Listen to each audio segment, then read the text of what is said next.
and it's windy outside. Man, that is some wind. Yo, welcome back to the channel. Ed Talks About. I'm Ed. Hope you're having a good day so far, everyone. So yeah, as you've seen by the title, are we seeing the end of sativas? Now, I've been thinking about this for a while, and to me, it makes sense why we will be seeing a lot less sativas in the future. Because there's a few reasons. Right? And first reason is crossbreeding. Crossbreeding has made it very difficult for people just to get 100% sativa. You may get some seeds. You can't guarantee that it's going to be 100% sativa, but if it's flowering for like 14 weeks, then you know you're onto one. But that comes on to my second issue, is the flowering time for sativas. So indicas will flower between 8 to 9 weeks, yeah, mature, cut down, ready to be dried. Sativas, they take longer. They take 12, 13, 14. I've known some to be 16 weeks. And if you go for a land race, it's a lot longer.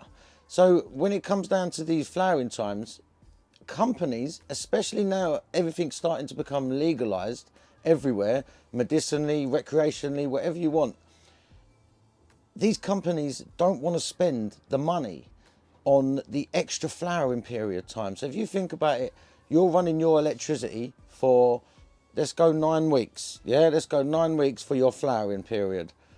So your 9 weeks, you crop it, you can get your next crop going in, right? In the big facility as they would work. So because they need to keep things on a cycle, yeah? They'll have a few rooms and they'll be working it. So if you've now got rooms that are taking 13 or 14 weeks to flower, that, you see, it's an extra 5 weeks. That you're over halfway or halfway through an indica flower just by finishing your sativa flower. Do you see what I'm saying? So an indica will take 9, a sativa can take 13, 14. So for the money side of it, they're not going to do it. No one's going to be growing sativas on a commercial basis. The only way you can get sativas in this country is because the gangsters and that, they steal the electricity. So they're growing their hazes, and their hazes takes 10, 11 weeks or whatever, but they're not paying for electricity, so it's a bit different. But in general, if you're in a legal market, say in America, even in Spain, even in Holland, well, Holland, you will get it. You will get it in Holland as well, because like Grinspoon, I've had that, but it's so hard to find. But this is my point being, is it dying? Is it on its way out? I'm not saying is it dead, because don't get me wrong, I do love a little sativa. Like people say that on my last video, you know, the one with the angry weed and that I can't deal with sativas. Some people were saying, no, I love a sativa. Sativas don't do me any problems. Like, I do love a sativa. It's like a coffee in the morning. It gets me going. And it's all to do with the terpenes at the end of the day as well, like limonene and terpinolene. Terpinolene, yeah, anyway. But they're the sort of terpenes that are in sativas. So like I say, is sativa dying because the flowering period and crossbreeding? It's a debate. But in my eyes, I do believe every time a country becomes legal or the recreational market opens up, even in England, these medical cannabis companies in England, they actually grow all over the world. So they're growing in the cheapest places possible to try and get per gram down to like 50 pence per gram or something like that. So they're not going to be wanting to have a plant that flowers for 13 or 14 weeks. Even 12 weeks, it's just too much. They don't even want one that flowers for 10 weeks. They want to cut it down at 9 weeks, the maximum, 8 to 9 weeks.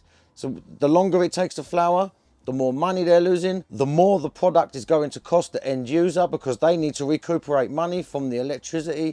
Do you see what I'm saying? It's in my eyes, I do believe it's on its way out. And that would be a terrible thing, because sativas help a lot of people. You know, like, so it's not a case of, oh, it's going, doesn't matter, we'll just all smoke the hybrids and indicas.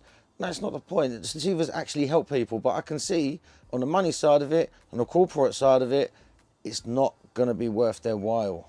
Yeah, unless we all get a chance to grow our own, and then you can do whatever you want. You can have a plant sitting in your room, you can have your other ones flowering, and that one can just go through a few cycles. Do you know what I mean? Like, you chop that. Do you see what I'm saying? It's different then, but that's down to you then as a personal grower. One day it will happen, and then people will realise actually sativas ain't that bad. but it's got a bad rep lately, you know, and that's what I believe, because sativas ain't bad. But I don't like hazes, and I'm not a fan of lemons. But then when lemon was really good, about 15 years ago, when I was getting it then, it was banging, just like the cheese and the lemons. It was just like, woo. But like I say, it's changed, and genetics get watered down, and people looking for yield instead of flavour and quality and cannabinoid profiles. So, but I've just booked a holiday to Holland. I'm going in August, so I will be getting some sativas out there and testing them out, trying the Dr. Grinspoon. I know a place that does Dr. Grinspoon. I'm staying not far away from it actually, so I'm going to try some of that. I've had it before. Some of you might not have. It looks pony, mate. It looks absolute crap, but it's a proper sativa. If you get it, you will know that it's a sativa, man. It's like literally having a coffee and then a double espresso afterwards. You're like, what? Your mind is racing. Yeah, no, I love all that. Don't get me wrong. I can handle sativas, but I do like my indicas for my pain relief. But yeah, anyway, man, listen, if no one said it to you today, I'm going to say it to you, all right? I love you, and I hope you have a blessed day. Oh, and I hope you've been safe. The wind, some gusts up to like 90 miles an hour we've got out here. I nearly lost my trampoline last night. I got a 12-foot trampoline. Nearly went, mate. I had to nail it, get the hooks out and bang it to the floor on the grass. It was emotional in the rain, mate. Anyway, love ya. Peace out, people. See you on the next one.